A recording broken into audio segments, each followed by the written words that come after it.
Now, I think it would be fair to say that it simply wouldn't be possible to do a crime noir special without taking a look at least one Ed Brubaker book. Yeah, you started off by saying that we should only look at Brubaker's work for this episode. Yeah, and if you'll recall, you agreed with me. Well, yes. But then our director pointed out that it would be a Brubaker special, not a crime noir special, but even he was tempted. Yeah, but then we were left with the problem of picking just one. Luckily, deciding that Sean Phillips should also be involved did narrow it down a bit. In the end, we chose a series published back in 2000, the hard-edged thriller Scene of the Crime. Phillips inked 3 out of the 4 in this series, with Michael Lark doing duty on pencils, and this was kind of the beginning of the Phillips-Brubaker team-up. Yeah, now Scene of the Crime starts off very much by the numbers with the classic noir setup. You've got a private investigator and a missing girl, but then it starts to break the mold. For example, San Francisco is a very different backdrop for a noir story, but then its uncertain weather conditions give the opportunity for drastic changes in atmosphere.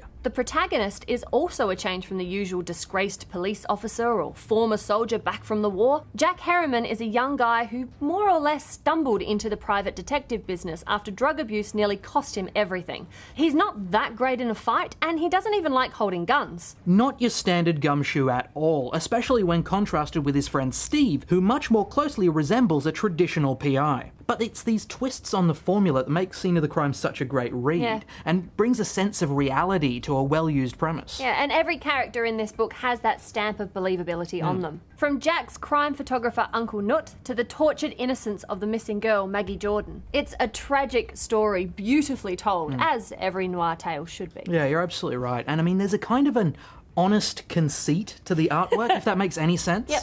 Even when the scenes are drenched in sunlight, we still see that sharp contrast of shadow, reminding us of the darkness behind it all. Lark is very aware of the genre he's working in. It's a great effort all round on the basic look of this gritty thriller, with dynamic motion and detailed facial expressions responsible for telling a lot of this story. I could read books like this over and over again, and I do, yeah. It's a massive buy from me. Yeah, look, murder, drugs, conspiracy, all hiding behind smiling faces in the California sunshine. This one's a keeper. It's a big buy from me as well.